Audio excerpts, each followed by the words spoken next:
Young people have every reason to be enraged, and every issue they see, they look up, they get angry, and they see someone doing better than them, and then every day it is speedballed in their face that they are failing, that they are not doing as well as everyone around them.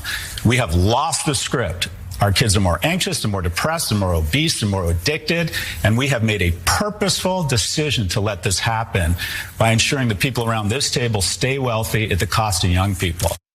Author and professor Scott Galloway went on an absolute tear on Morning Joe, perfectly explaining some of the problems that young people are facing in modern America. Now, Galloway was very detailed in his analysis and covered a wide variety of topics, which we'll break down one by one. First is the notion that young Americans are financially worse off now than their parents were. Let's take a look. And there are people who make an exceptionally good living, but it's all current income, and they live in a blue state. They might be paying 50 to 54% tax rate. I bet some of those people are on around this table right now. But if you can make the jump to Lightspeed and invest in assets, stocks, housing, then your tax rate plummets. So in America, we've decided to try and create a super class of billionaires, and then if they win the gold medal, we're going to give them the silver and the bronze. Two biggest tax deductions: capital gains and mortgage interest. Who owns homes and stocks? People my age. Who doesn't know? Who rents and makes their money from current income? Young people. So we've decided that the wealthiest people in the world should get exceptionally more wealthy. Minimum wage stuck at $9.25. Stock market is screamed up. The average 70-year-old is 72% wealthier than they were 40 years ago. The average person under the age of 40 is 24% less wealthy. We are purposely transferring more wealth from the poor and middle class and the upper class to the super rich, and from young to old. Man, look, he said a lot there. And there were points of his statement that really, really struck a nerve with me personally, really hit home. You know, he starts off by talking about the 55% tax rate if you live in a blue state. That includes the local taxes, state taxes, and federal taxes. And how you don't get the tax breaks if you haven't been privileged enough to afford astronomically priced houses, okay? You don't get the kind of tax benefits and deductions that people who have built a tremendous amount of wealth get to take advantage of. God, that really hit home for me. And then, by the way, you add that extra layer of feeling like the taxes that you pay don't actually go back to benefiting the community you live in, doesn't actually make your life better. You see what the money gets wasted on. You see how much money we spend on foreign wars and things like that. Yeah, it's infuriating. Like, finally, you hear someone on cable television, no less, vocalizing the actual rage that young Americans are feeling and accurately explaining where that rage stems from. Pausing here to deliver some honest truth as we do in our news coverage as well. TYT is facing challenges, guys, as the entire industry is. You know who could make the difference? You. If you hit the join button below, it's gonna make all the difference and keep us in business. We appreciate you, thank you. Look, we talk often on the show about having open hearts, being kind, caring, decent, and open minds, and making sure that you don't cancel people, hear people out. So there are opinions that Scott Galloway has that I totally vehemently disagree with. Agreed, yes. But he was absolutely brilliant here, 100% right. And so there's two sets of folks in the country who are the most screwed.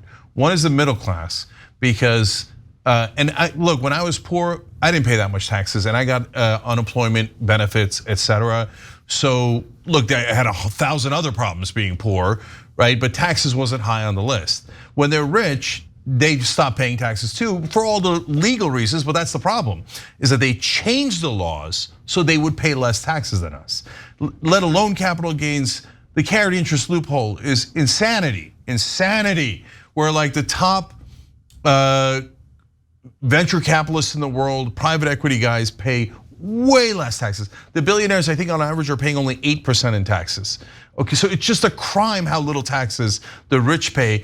So somebody's gotta lift that burden, and it's a giant burden. We gotta pay for defense, gotta pay for all these different things, right?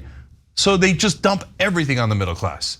The middle class pays the most by far, and they go, so what, take it. okay? Right, but and then let me just add a little bit more to that. And then you have situations in which, you pay your taxes, they're astronomical if you're a working middle class American. And then in high tax states like California, 24 billion over 5 years spent on homelessness. They face an audit, they can't account for that money. They can't account for that money. Yeah, and guys, so they're also risking a little bit of a rebellion here. The top 10% controls the country. Bottom 90% has almost no effect on policy, right? But the top 10% is a big group. There's the top 0.1%, that's the bankers, et cetera, that actually control everything. And the rest of the 10% is filled with doctors, dentists, accountants, lawyers, et cetera. And they're coming after those guys now. So even when I was at MSNBC and I made good money, I was not in the top brackets that, like in that place where you can take advantage of all those loopholes, right? So the doctors and the accountants are getting crushed now too. So they're fomenting rebellion without realizing, because they're so incredibly greedy. But now back to the young. The people that are suffering the most are the young, because all the rules have been changed against them and in favor of the already wealthy. And no one in the establishment ever talks about that. All they do is talk down to them, go, oh, you're lazy, entitled, millennials, Gen Z, boo. So tremendous credit to Scott Galloway for accurately showing the numbers. And this is not conjecture. It is stone cold facts that young people have it much harder on housing, student debt, and in every way.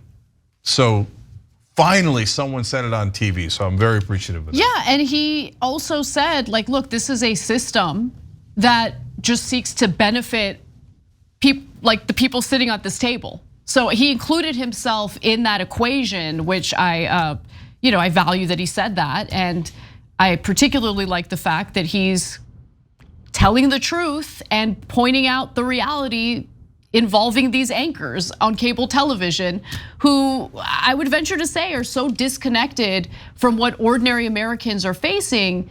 It shows in their coverage of various stories, right? So I just enjoyed that moment where he kind of called them out and how they're kind of blind to how the system benefits them and really puts young Americans at a disadvantage. Thanks for watching The Young Turks, really appreciate it. Another way to show support is through YouTube memberships. You'll get to interact with us more. There's live chat emojis, badges. You've got emojis of me, Anna, John, JR. So those are super fun. But you also get playback of our exclusive member-only shows and specials right after they air. So all of that, all you gotta do is click that join button right underneath the video. Thank you.